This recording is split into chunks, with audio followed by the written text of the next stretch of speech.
Alright, cool. Welcome to another Rate My Carrots. So this week we are going to do a Mexican tomato soup. Nice and veggie, healthy, low-cal option, easy peasy lemon squeezy. So, ingredients you're going to need.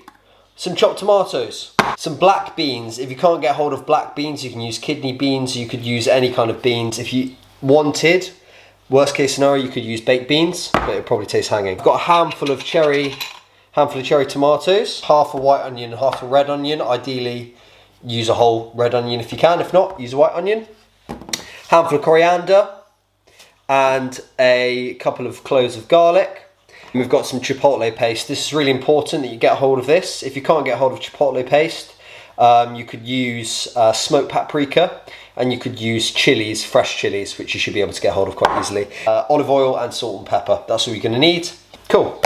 So, what I'm not going to do is blend the soup. You can blend it if you want, but the beans will kind of be all sort of like horrible and it will be really thick. So what I would suggest is that you want to try and chop all this quite finely. So I'm just going to chop my onion.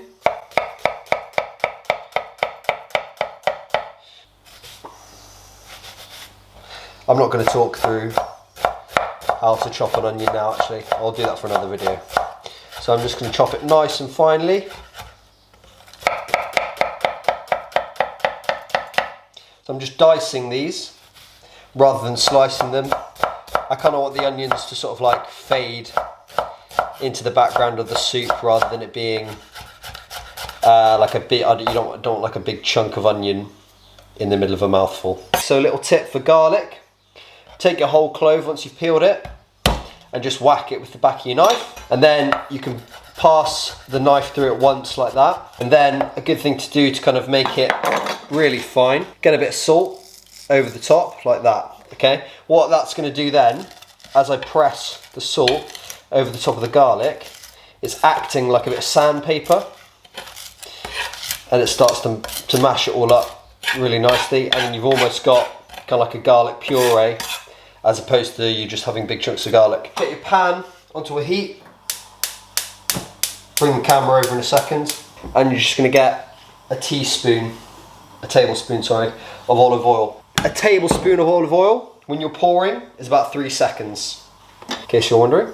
While that's heating up, I don't want the heat to be too high. I'm just going to get my onions into there like that.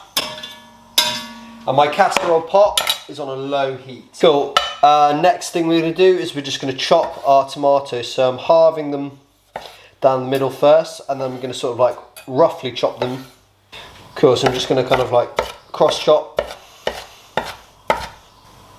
So I'm using chopped tomatoes rather than plum tomatoes. It's up to you, but for the consistency of the soup, when you've got peeled tomatoes, it kind of is a little bit too thick. You want a bit more water in there, so I think chopped tomatoes work a little bit better.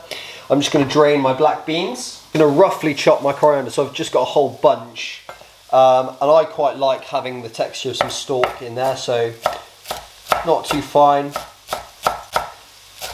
Lots of coriander. If you hate the taste of coriander, which some people do, you could use parsley instead. You could use basil, but it's getting much further away from a Mexican dish. Coriander, or as the Americans call it, cilantro, tastes a lot better. I'm just going to chuck these onto a plate, get them out of the way. Really important to make sure that you've got stuff prepped before you start cooking, so you've got all the ingredients out that you need, rather than trying to rummage through cupboards and things like that halfway through cooking. That's when you start burning shit. So these onions and garlic have had about 2 to 3 minutes on a low heat, so you can see there's a little bit of colour.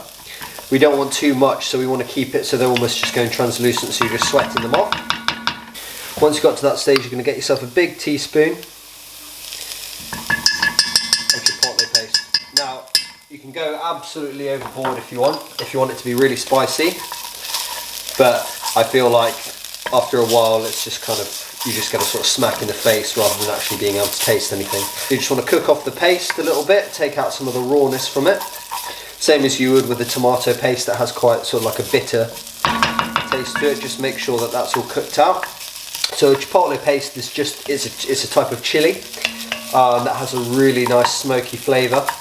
So you just want to cook all that out. Like I said, you could use smoked paprika if you didn't have any chipotle paste, but it wouldn't be the same. So once we've done that, we're just going to chuck in half of our coriander and our fresh tomatoes, like that. Turn the heat up a little bit, cook that off for another couple of minutes. So we've had about 2 minutes now with the tomatoes. As you can see, the skins have started to sort of come away from the flesh. That's what we want. So they're cooked down quite nicely. So now what we're going to do is add our tinned tomatoes. And we're also going to add our beans. Like that. At this point, you then want to make sure that you get a lot of seasoning in. And we can check the seasoning, so we're going to use a big pinch of salt. And then we're going to be nice and generous with the black pepper. Something that people are always so guilty of when cooking for themselves is under seasoning. Like salt and pepper and herbs and spices are such an easy way of making your food taste great, and yet people seem to neglect them. And you know, if you're sweating loads in workouts and you're working hard in the gym or outside or whatever it is you're doing, you need to replace that salt. So don't worry about, oh my god, I'm going to get high blood pressure from eating too much salt.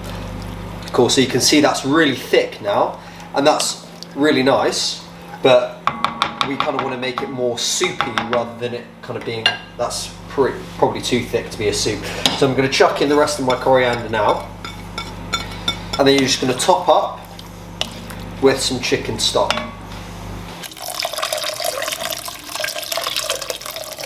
That was about 200 mils, 300 mils there. Go on in. Give it a good stir, and what you want to do now is just leave that to have sort of a gentle bubble for about 15 to 20 minutes, okay? So we want to cook off a little bit of the liquid that we've put in there, and we just want those flavours to sort of intensify. Try it now for seasoning.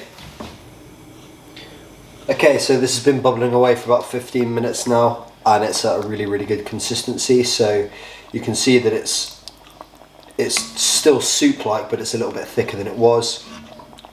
And I've just given it a taste, and it's tasting pretty good, so that's pretty much ready to go. So you can just whack the heat off now, and get ready to plate up. Soup could serve 2. If you wanted to stretch it, you could serve it for 4 if you wanted, but I'm just going to keep it at 2 for now. What I'm going to do is add in a little bit of Greek yogurt.